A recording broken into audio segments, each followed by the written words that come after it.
With us now is a very good friend of ours, grew up in our neighborhood, very good friends with my son, joined the Air Force a couple of years ago, Henry Ventura. Great to see you, Henry. Hi, how you doing today, Paul? Yeah, great, great. I know your mother had a 60th birthday party and weren't sure if Henry was going to be able to make it home, but you did make it home. You kind of snuck up on her at the party. That was a great moment. Hey, it's mom, right? Yeah, right. What's going on? Oh man. Happy birthday. Happy birthday, Mom. Oh, yeah. I was able to take some leave and come and make a surprise party organized by my cousin and my aunt as well. They did a really great job with the party. My mom came in. She was definitely surprised to see me in there, and she was really ecstatic.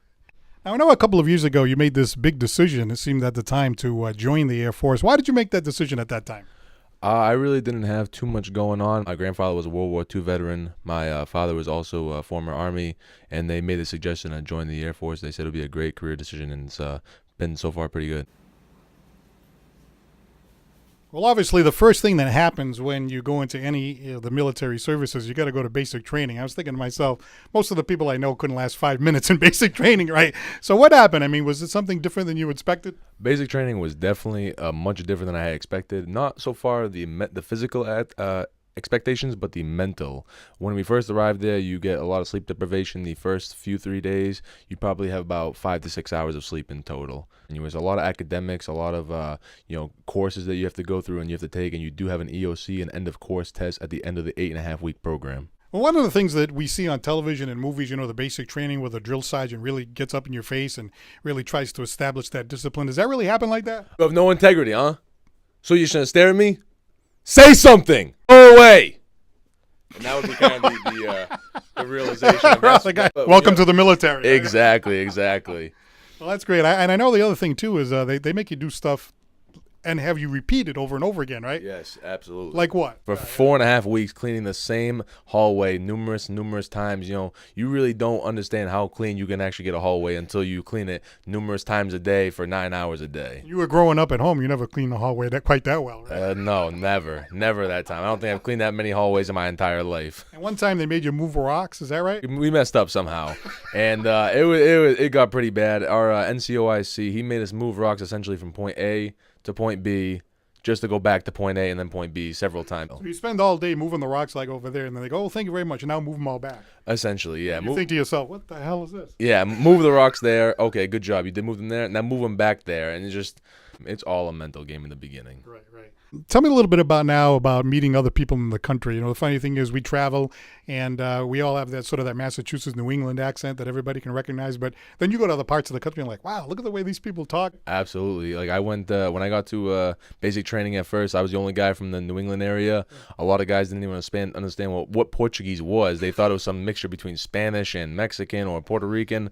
They had no idea. They couldn't understand when I was speaking Portuguese, that what I was trying to say to them. So you got guys from Alabama, Georgia, and they have their definitely their way of speaking. Yeah, all right. yeah. So let's right here on PaulSantosLive show. Let's get a demonstration of one of the Southerners. Well, without any disrespect to my Southern friends, because I got plenty of them, but they be like, "Hey man, I don't tell you, boy, we gotta bring him back to my pick 'em up truck. We gotta get my buddy Skeeter out there. I done told him, man, we gotta hurry up." And that's fantastic. The Southern accent was really something that they would joke on me about, and I would joke about them. You decided to get involved in the mechanical end of things. Obviously, a very important job, keeping the helicopters, the airplanes, and everything up to fit so that they can be used at any time. Tell me about that job. How did you do that? So I went into basic training as open mechanical, which meaning that when you get to basic training, you will pick a particular job within the mechanical area. So I got selected for aircraft fuel systems. So we essentially work on anything fuel system related within the aircraft. Anything from pumps, valves, switches, things like that. Anything that can transfer fuel around to different parts of the aircraft, to the engines, to the air refueling system, and things of that nature. You work on planes and helicopters too? Yes, sir. We work on the AC-130 and the C-130, as well as the CV-22 Osprey. The CV-22 Osprey is a helicopter that it takes off as a helicopter, but also can move as an actual aircraft.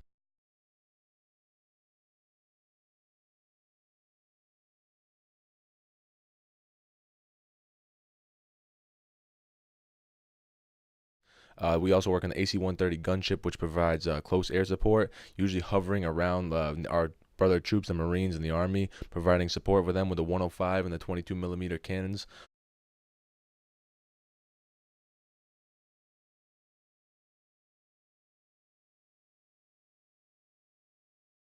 Now you have a regular job, kind of like a 9 to 5 type thing. So hopefully you have a little bit of social life. You get away from the base and hang out with some friends. How does that all work? Oh, it's exactly like a 9 to 5, or it's a 7 to 3, I should say. But as soon as we get out, we can do our own thing. We can go out, we can work out on our own, we can go off base, and we can enjoy the nightlife on the. We live in Florida there, so it's a very touristy area. So we'll go out to the local bars, local beaches, meet up with the civilian sector, whatnot. Understand that you're representing more than something just yourself. You have to have like an accountability for your own actions, knowing that people look at you, know that you're military, and you can't act like a buffoon sometimes. Whereas in the civilian sector, you're just representing yourself. Now, is it true that there's an advantage of being like a man in uniform kind of thing? I don't know if that's an answer we should divulge into.